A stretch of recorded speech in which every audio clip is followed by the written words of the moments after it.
이제 미분계수인데 미분계수는 또 뭔 소리냐 뭔 소리냐 뭔 소리냐. 사실 평균 변화율에서 평균 변화율에서 이제 넘어오는 게 미분계수죠. 일단 평균 변화율을 알고 계셔야 되죠. 평균 변화율 요거를 배우고 이제 미분계수로 넘어가야 돼요. 자, 평균 변화율은 우리가 뭐로 알고 있습니까? 직선의 기울기라고 하죠. 기울기. 기울기라고 하는데, 근데 이게 미분계수는 또 뭐냐 사실 일단 설명을 해줄 거긴 하지만, 미분계수라는 건 특정한 점에서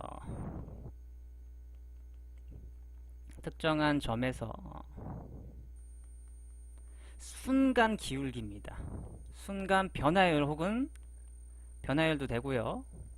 순간적으로 얼마나 변하냐 혹은 순간 기울기 이렇게 써도 되겠죠. 그죠? 뭐 같은 맥락이니까. 그래서 여러분들이 지금 알아볼 게 뭐냐면 미분 계수, 순간 변화율 혹은 순간 기울기 이런 것들에 대해서 알 건데, 이게 뭔 소리냐 할 거죠 지금. 그죠? 이게 무슨 말이냐. 근데 평균 변화율이 뭐였습니까? 평균 변화율이 뭐였죠? 이렇게 특정 어떤 그래프에서 y는 fx라는 그래프에서 a라는 점이 있어요. 그죠? 여기 a 라지 a라는 점이 있죠. 그럼 여기는 이제 fa라는 점일 거예요. 그죠? 평균 변화율, 그죠? 평균 변화율은 이제 여기 b라는 점이 있고요. 여기 fb, y 값은 fb겠죠? b 이렇게 됩니다. 라지 a라는 점에서 라지 b까지 평균적으로 변합니다. 평균 변화율이 뭐랑 같더라? 이 두 점을 이은 기울기와 같더라 라고 이야기를 할 수가 있어요. 근데 아까 말한 미분 계수는 뭐냐? 이 나는 이제 뭘 구할 거냐면 점 A라는 곳에서의 순간 기울기를 알고 싶어요. 점 A라는 점에서의 순간 변화율 혹은 순간 기울기를 나는 알고 싶어. 이거 어떻게 구하냐? B라는 점이 원래 이렇게 있었어. 그죠? 근데 B라는 점이 점점 내려와 이렇게. 이동을 한단 말이야. B라는 점이 이렇게 내려왔어. 점점점 내려왔어. 또 내려왔어. 근데 B라는 점이 이렇게 내려올 때마다 첫 번째 1번으로 내려오면 A라는 점에서 이 1번까지의 기울기가 어떻게 돼? 변하겠죠. 평균 변화율이 변한단 말이야. 그죠? 이렇게 조금 좀 더 완만해졌네. 그죠? 완만해졌어요. 근데 B라는 점이 2번으로 이동했어. 그때 평균 변화율은 뭐예요? 또 A라는 점에서 2번까지의 평균 변화율은 이 두 점을 이은 직선의 방정식의 기울기와 같단 말이야. 그죠? 근데 B라는 점이 계속 내려와. 굉장히 내려와. 계속 내려와서 A에 한없이 가까워져. 그때 당시에 이 접선의 두 점을 이으면 이런 느낌이 나오겠죠. 요거.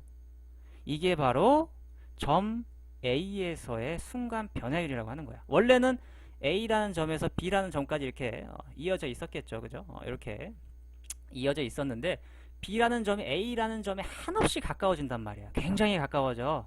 그렇기 때문에 이 녀석은 사실 A랑 B를 이렇게 A라는 점이 있으면 바로 옆에 B라는 점이 있는 건데 간격이 굉장히 좁아. 간격이 겁나 좁은 거야. 그래서 그때 당시 이제 요 값을 이제 우리가 A라는 점에서의 순간 변화율이다 라고 표현을 하고요. 이제 이걸 기호로 우리가 어떻게 표현을 할 거냐. 기호로 F 프라임 A더라. 프라임이라는 기호를 씁니다. 여기 위에 점 보이시죠? 이렇게 짝대기 아닙니다. 점입니다. 그죠? 요건데 이게 뭘 의미하냐? A라는 점에서의 순간 변화율 값을 의미하는 거죠. 이 별표인데 어떤 숫자가 나오겠죠. 그죠? 이 숫자가 의미하는 거는 이 직선의 방정식의 기울기를 의미하더라. 어쨌든 순간 변화율도 기울기예요. 기울기. 평균 변화율에서 순간 변화율이 되는 거죠.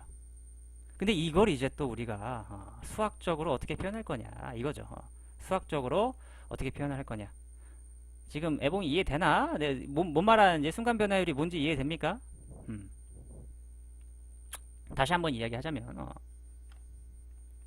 원래는 평균 변화율이었어요. 그죠? A라는 점에서 B라는 점까지 이동을 하는데 이게 얼마나 변화량이 얼마냐? 변화량이 얼마냐? 그게 평균 변화율. 다시 말하면 직선의 방정식 기울기랑 같았습니다. 근데 B라는 점이 이동을 하는 거야. B라는 점이 점점점 이렇게 내려가는 거지. 아래로 아래로 아래로 내려갈 때도 우리가 이 평균 변화율을 계속 구할 수가 있어요. 노가다로. 그죠? A라는 점과 B라는 점을 있는 직선의 방정식의 기울기를 구하면 되는 거니까. 그죠?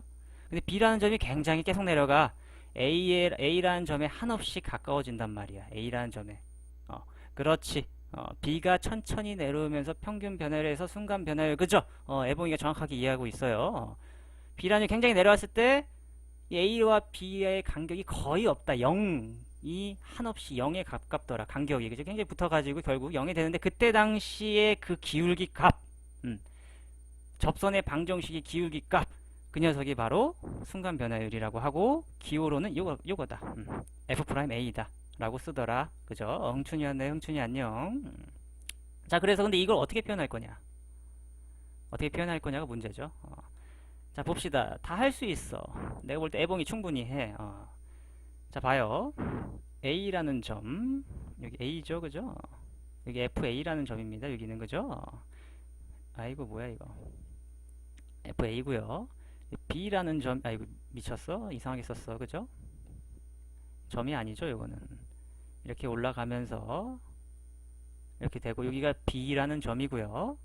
여기가 이제 F B입니다. 글씨를 이쁘게 써야 돼. 사실 여기서부터는 평균 변화율이 뭐였냐? 일단 평균 변화율부터 다시 쓰자면 평균 변화율을 쓰자면 평균 변화율은 B-A분의 F B 빼기 F B더라까지 알 거예요. 그쵸? 근데 여기에서 조금씩 변합니다. 아까 내가 뭐라 그랬습니까? 요 간격을 뭐라고 표현한다? 우리가 보통 델타 X다 라고 표현을 하는 거죠. 그죠? 그리고 이 간격을 뭐라고 표현하더라? 델타 Y라고 표현을 할 수도 있지만, 그죠? 자, 그러면 이제 우리가 기호를 조금 다르게 쓸 수 있습니다. 오타예요? 아, 그래요. 네. 오타가 보이네요. 그래요. 감사합니다. 이렇게 되는 거죠. 그죠?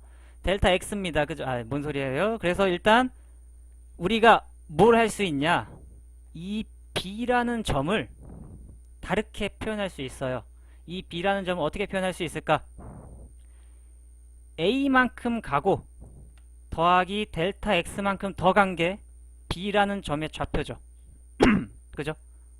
이렇게 표현해도 상관이 없잖아요. 그죠? 그래서 이 B라는 점을 우리가 이제 삭제하고 삭제합니다. 삭제하고 다르게 써도 됩니다. 어떻게 써도 된다? B 플러스 델타 X더라 라고 써도 무방하더라. B가 아니지. A죠. A 플러스 델타 X라고 써도 무방하더라. 이 점이 A 플러스 델타 X라는 거죠. 그죠? 그러면 이 점이니까 그죠? 요 Y 값도 바꿔 쓸 수 있죠. 어떻게? F에 A 플러스 델타 X더라 라고 써도 무방해요. 그쵸? 오늘 많이 힘드신가 봐요. 그래, 항상 힘들어요. 오늘이 아니라 항상 힘드니까 양해 바라면서. 그래서 F에 A 플러스 델타 X라고 써도 무방하더라. 그쵸? 이해됩니까? 자, 근데 평균 변화율을 다시 쓸 수가 있습니다. 그럼 어떻게 쓸 수 있습니까? 평균 변화율을 우리가 평균 변화율을 요 녀석, 그죠? A 플러스 델타 X 빼기 A라고 써도 되죠? 그죠? 분해, 지금 평균 변화율 하는 거예요. 평균 변화율. 그 다음에 뭐가 됩니까? 요거 빼기 F의 A 플러스 델타 X 빼기 FA라고 써도 상관이 없죠.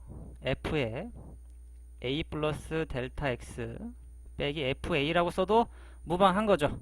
그죠? 자, 분모 정리합니다. A랑 마이너스 A니까 사라지죠. 그죠? 자, 평균 변화율이 이거예요. 평균 변화율 식이 지금 나온 델타 X분의 FA 플러스 델타 X 빼기 FA. 또 오타야? 어디가 오타야? 자꾸 왜 오타라 그래? 어디가? 정확한 것 같은데. 정확한 것 같은데? 오타 있어? 없어, 없어, 그죠? 내가 고친 것 같아, 순식간에, 그지? 자, 이게 평균 변화율이었어, 그죠? 평균 변화율이었는데, 우리는 지금 순간 변화율 배우고 싶은 거잖아요. y? x가 아니라 y가 어디 있어? 아, 이거를, 그거는, 어, 요 간격을 델타 y라고 하는데, 이거 빼기 이거라고 해도 되죠. 이 간격, 이거 빼기 이거라고 해도 이 델타 y라고 써도 됩니다. 뭐 써도 되는데, 지금은 필요가 없습니다. 써도 되지만, 필요가 없어서 안 쓴 거고요. 평균 변화율을 그래서 이런 식으로 표현을 할 수가 있어요. 그죠?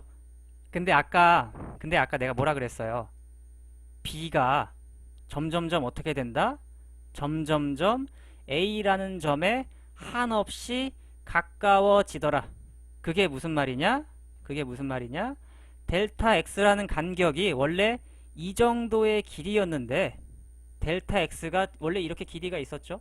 근데 점점점 줄어들더라. 점점점 줄어드는 거예요. 점점점 0이 되더라. 그래서 여기 앞에 리미트, 드디어 리미트 나옵니다. 고등학교 과정이죠. 드디어 델타 X가 0에 한없이 가까워지더라. 이건 평균 변화율이랑 완전 다른 이야기입니다. 그래서 이 녀석은 순간 변화율, 그죠? 이게 바로 순간 변화율을 나타내는 수학적 기호인 거지. 순간 변화율 그리고 순간 기울기 이를 나타내는 수학적인 기호인데 이걸 좀 더 이렇게 맨날 쓸 수 없잖아. 맨날 쓸 수 없으니까 이거를 좀 더 다르게 어떻게 f 프라임 a더라 라고 이제 표현을 해주는 거죠. f 프라임 a다. 이게 이거야. 이게 이거니까 이제 애봉이가 요거를 머릿속에 넣어놓고 다녀야 되고 머릿속에 외우기도 해야 되지만 사실 이 그래프 자체를 애봉이가 그릴 수 있어야 돼. 애봉이가 이 그래프를 그려야 돼. 왜냐면 머릿속에서 이거 외우는 게 아니라 이 델타 x면 간격이 x의 변화량이 델타 x구나. 그리고 이 a 플러스 델타 x를 보면서 이 좌표가 여기에 찍혀 있었겠구나. 이런 생각을 해야 돼. 이래야지 수학을 잘하는 거야, 애봉아. 이거 단지 외우는 게 아니야. 나중에 문제 풀다 보면 막 여기 2 막 붙고 막 3 붙고 막 숫자가 막 이래. 근데 이런 거를 그냥 뭐 공식적으로 물론 문제집 보면 다 공식으로 되어 있는데 그 공식을 외우는 게 아니라 이게 의미하는 게 뭔지 델타 x가 뭐냐. x의 간격이더라. 그리고 a 플러스 델타 x가 어디서 나왔냐 뭐 이런 식 이 점이더라 이런 것들을 이제 알아야 하더라 뭐 이런 거지. 꼭 알아야 돼 몽아. 물론 공식 외우는 거 당연히 중요하지 그지. 근데 정말 본인이 이걸 한번 해봤으면 좋겠어 애봉이가. 본인이 직접 한번 꼭 해봐요. 내가 하라는 거 알겠죠? 내가 방금 했던 걸 그대로 한번 연습장에서 따라내면서 이 공식까지 공식은 아니지만 이 개념까지 한번 꼭 유도를 해보기를 바랍니다. 알겠죠?